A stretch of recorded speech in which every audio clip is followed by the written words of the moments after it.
If you spent any time in Bitcoin, you'll know that there's a huge variety of opinions on whether or not Bitcoin will succeed or not. Michael Saylor believes that Bitcoin is inevitable. In a recent interview, Michael Saylor said that he'll be buying Bitcoin at $1 million a coin, 10 million a coin, $50 million a coin. And then there's people out there like Jamie Dimon who still believe that Bitcoin's a fraud and a Ponzi scheme. Crypto. If you mean crypto like Bitcoin, I've always said it's a fraud. No hope for it. Well, if they think they're a currency, there's no hope for it. It's a Ponzi scheme. It's a public, decentralized Ponzi. Even Jack Dorsey, who some believe could be Satoshi, even believes that there's a chance that Bitcoin will fail. So let's fast forward to the future, and Bitcoin has failed. How did it fail? I think it fails through irrelevance. Like it fails to be relevant to people on a daily basis. If it just ends up being store value and nothing more, I don't think it gains relevance at all. Like I think it has to be payments for it to be relevant on the everyday. Otherwise, it's just something you kind of buy and forget and only use in emergency situations or when you want to get liquid again. So I think if it doesn't transition to payments and find that everyday use case, it just gets increasingly irrelevant. And that's failure to me. As a guy who runs a Bitcoin show, you all are going to be shocked to hear what I actually believe. I ultimately believe that Bitcoin will fail in the end. Stick around. I'll give you my real, raw, uncut, honest thoughts about why I believe that Bitcoin will fail you in the end. No clickbait, just me being real. This is Dante Cook with Bitcoin Simply. Let's go.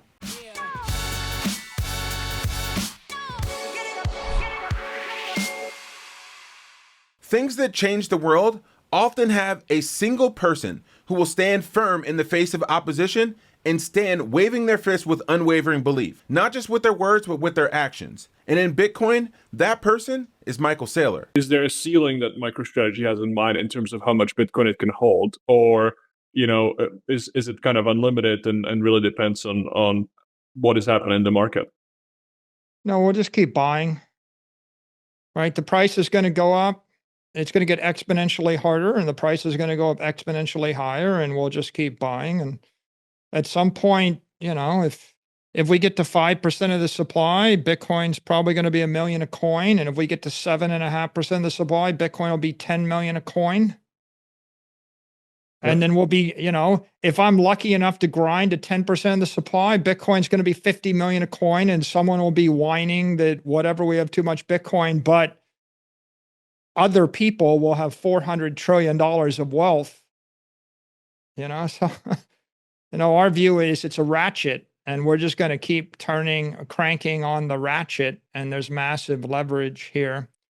And I think everybody's winning if we do that. People like Nayib Bukele are the reason that Bitcoin is changing the world. Bukele has seen Bitcoin lift El Salvador from the shackles of poverty and has even bought 50 Bitcoin since the IMF told him that he's banned from buying it. Bitcoin is changing the world because people like Max Keiser have been talking about Bitcoin like this since Bitcoin was 25 cents. One way to deal with this is obviously raising interest rates to tackle inflation, an obvious move. But what is the answer to this problem then? What can the US Treasury and the Fed do right now to deal with this looming crisis? Well, yeah, raising rates is what Paul Volcker did in 1980. When the debt to GDP ratio that was a possibility, and it worked after a massive debt raising of interest rates into the 19%, right? But the debt to GDP ratio right now is 10 times at least higher. So that's actually not going to work. There is no solution. That's why people are running into Bitcoin. That's why Bitcoin's worth over $1 trillion now, why it's going to $10 trillion now, is that people are running for the hills. They're getting out of Dodge. They're dumping their US Treasury bonds. They're dumping whatever they can, and they're putting it into Bitcoin. And so Bitcoin, we're going to see Bitcoin be the major winner in this sovereign debt collapse globally. That's how you get to $200,000, $300,000, $400,000 per Bitcoin. Everybody knows it now. Paul Tudor Jones, Stan Druckenmiller, Michael Saylor over at MicroStrategy. They're all openly talking about a speculative attack against the central banks. Borrow at that cheap rate, buy Bitcoin, and let them die. That's what's going on. And Janet Yellen, for one, expects these inflation levels, rather, to persist until mid-2022. Do you think that's an accurate forecast, or could we see these problems persist into the years after that? You know, last year, Janet Yellen said the biggest problem was deflation. Then they said, oh, you know what? It's actually inflation. Then they said the inflation was transitory. Now they're saying the inflation is going to be around for a few years. We're at the beginning of a multi-year secular inflation that will last quite a bit of time.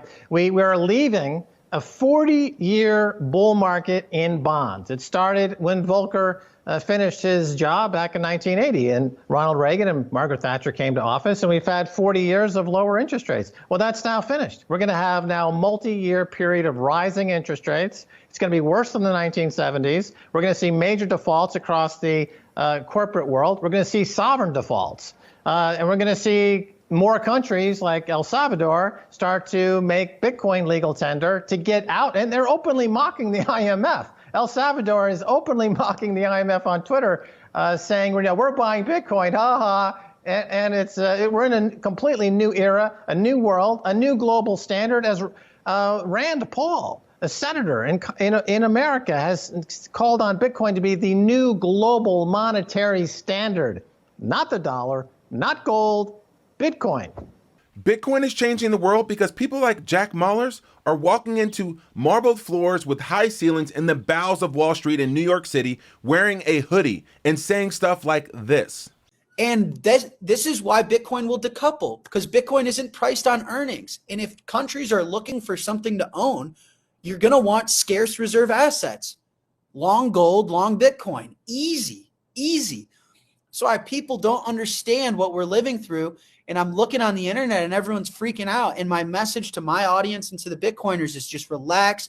You got to breathe, calm down, understand what you own, understand what we're living through right now. Let the stock market puke and figure itself out. And by the way, is it over? No. What are we living through right now? We're trying.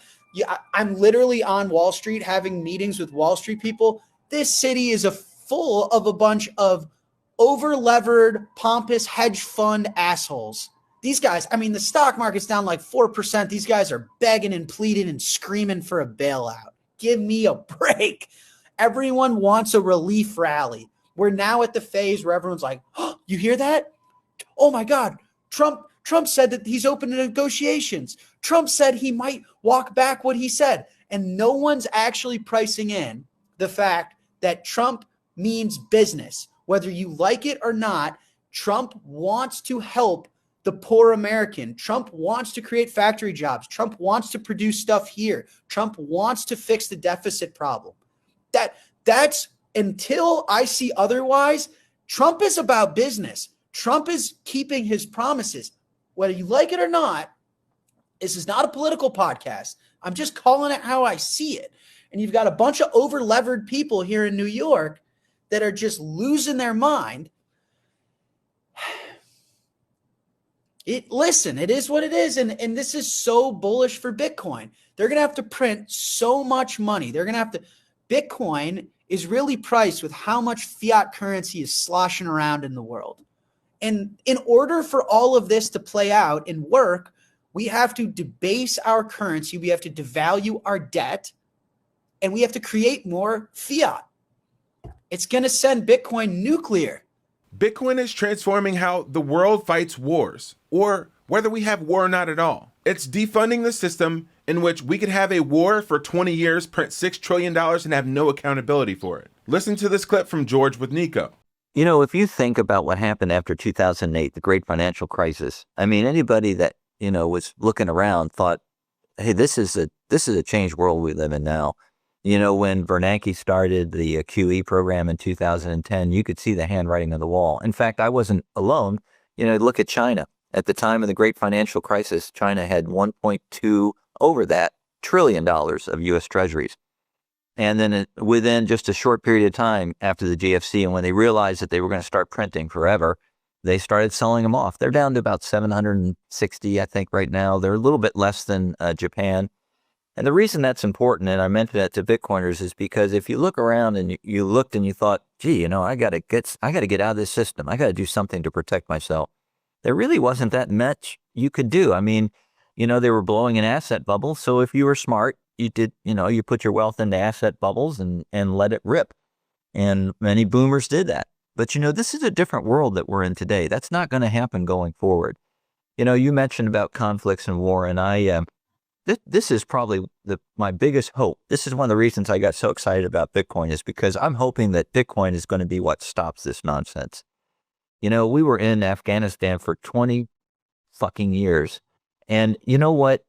That's like 5 times as long as we were in World War II, a world conflict where we defeated, many powers, and it took 4 years. And now we were in Afghanistan for 20 years. If you look at the amount of money that we spent between Afghanistan and Iraq, it comes out to about $4 to $6 trillion. Why could we do that? How can you fight a war for 20 some odd years? How can you spend $6 trillion? You can only do it one way. You can just print money. That's it. That's how you do it.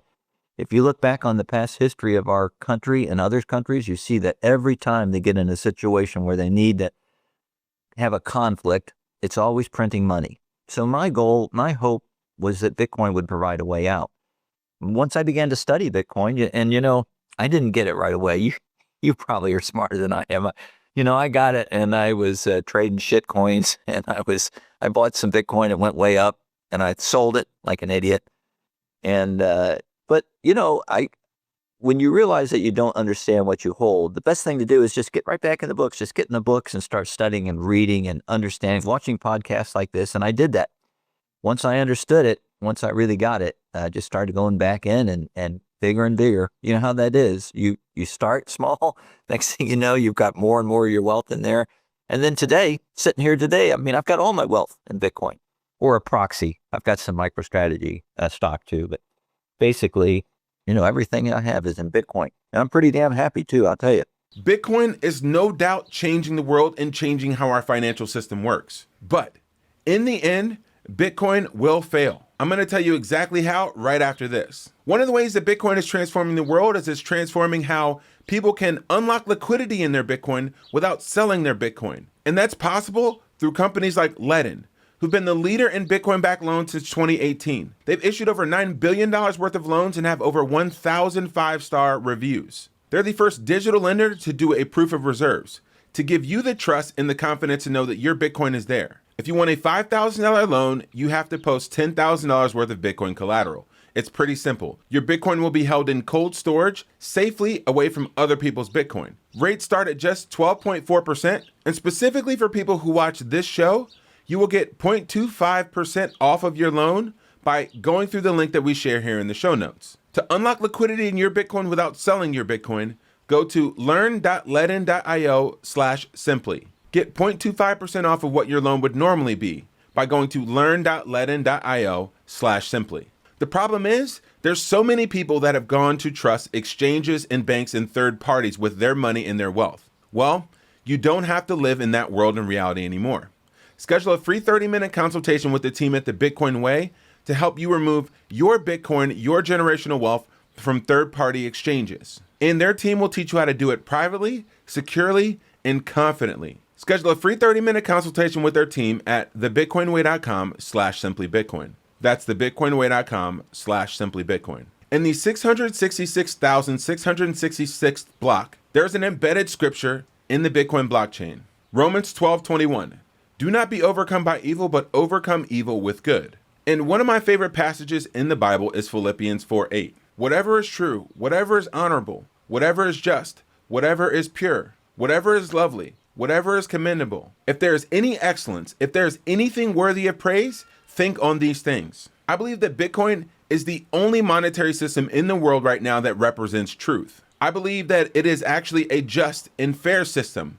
As Larry points out in his book and others have talked about, equal weights and measures in our money again. I believe that it allows us to do things honorably, to be paid for honest work, something that you've built, created, or acquired through honest means. I believe that the code is lovely. I believe that the work that people are doing in this industry is commendable. I believe that there are excellent people working day and night on Bitcoin products and solutions to bring fairness and access to financial markets to people all around the world. This is worthy of praise. But I want to share a message with all of my followers. Bitcoin will ultimately fail you in the end. On your deathbed, You will not be worried about your seed plate or your private keys. You're going to be thinking about whether you were just famous online or whether you were actually famous in your own home. You're going to be thinking about whether you spent too much time worshiping a created thing or the creator themselves. You're going to think about whether you use your Bitcoin to give you more time, to have more memories, experiences, and unforgettable moments with people that you loved and cared about. Or whether you use your Bitcoin to feed the poor, the needy, or the hungry. Or whether you just held it to increase your treasure. You've never seen a U-Haul attached to a hearse because there's nothing on this earth that you can take with you when you die. Not even your Bitcoin. Your Bitcoin will never fully fulfill you. And I've gone further down the rabbit hole than most. I do this show. I read all about Bitcoin all the time. I talk about it all the time. When you get down to the bottom of the rabbit hole, it'll be just like Dorothy in The Wizard of Oz, rolling back the curtain and understanding that fiat was all fake. You're going to get to the end of your Bitcoin journey and realize that Bitcoin can never fill a hole that it ultimately wasn't designed to. It's a tool. Use it to grow your wealth. Use it to maximize your time and your ability to have moments with your loved ones and people that you care about so that you're thinking about them around your deathbed and not about your private keys. Your dollar cost average will not come to your benefit to save you when you're coming to think about whether you lived a life of meaning or of purpose. All of these things are independent of Bitcoin, and Bitcoin cannot solve that problem for you. But let me be clear. I'm in Bitcoin, not just for the money, but because I actually believe that Bitcoin will make the world a better place. And for that reason, I say, let's continue to press on into the mission. Let's continue to liberate people from the shackles of fiat slavery. Education is power, and I believe that one of the things that our world is sorely missing is education that comes from financial literacy. Knowing that life is getting harder is one thing. Knowing where, why, and how you're being robbed is another thing entirely. And it's our job to educate people on why the system is broken. And with that, I want to leave you with probably one of my favorite clips from one of my favorite people in Bitcoin, and that's Natalie Brunell on Charles Payne's show about the mission of why we actually do Bitcoin. Well, what is the total addressable market for perfect money or perfect capital? And what percentage do you think that Bitcoin could actually capture of global assets? I mean, I would say that 200 trillion is actually very reasonable over the coming decades. But honestly, I mean, people talk about price. Charles, the money is great, but the mission is even greater. I don't know anyone who bought shares of Apple or Nvidia or even some beautiful beachfront property and said, wow, I feel like I have a sense of purpose now. But I know thousands of people who feel that way after buying just a small amount of Bitcoin. They feel empowered. They want to help others. They want to give back, and they feel a sense of purpose. And I tweeted about this today, so shout out to Max Keiser. But that's what this is about. It's about something bigger than ourselves. Hope is the most powerful motivating force, and Bitcoin brings out the hope. It brings out the best in us. So yeah, the money's great, but this is about building a better future for every generation, and that's worth more than any price target. Bitcoin will change the world, and regardless of whether it's $1 million a coin, $10 million a coin, $50 million a coin, whether Jack Dorsey believes it will fail or not if it doesn't become a medium of exchange and it's just a store of value, or whether or not people like Jamie Dimon still believe that it's a Ponzi scheme, Bitcoin will ultimately fail you in the end, but it's not for the reasons that you think. Don't place all of your hope and trust in Bitcoin. It wasn't meant to fulfill that purpose. Just go and read the white paper. One of the things that I've loved to do since getting in my Bitcoin journey is by going to conferences and seeing all of the people around the world who believe the same things that I do about how Bitcoin is transforming the world. There's going to be 20 to 30,000 of those people in Las Vegas from May 27th through May 29th at the Bitcoin conference, the largest Bitcoin conference in the world. The Simply team and Simply crew is going to be there. Come hang out with the crew. Come say hi. We love to meet all of our fans and people that watch these shows that we put hard work into just to educate you all. We want to be with you. Go to b.tc/conference/25 and use the promo code SIMPLY to get 10% off. We hooked you up. Go to the Bitcoin conference website and use the promo code SIMPLY for 10% off. This is Dante Cook with Bitcoin Simply. Happy Easter and happy stacking.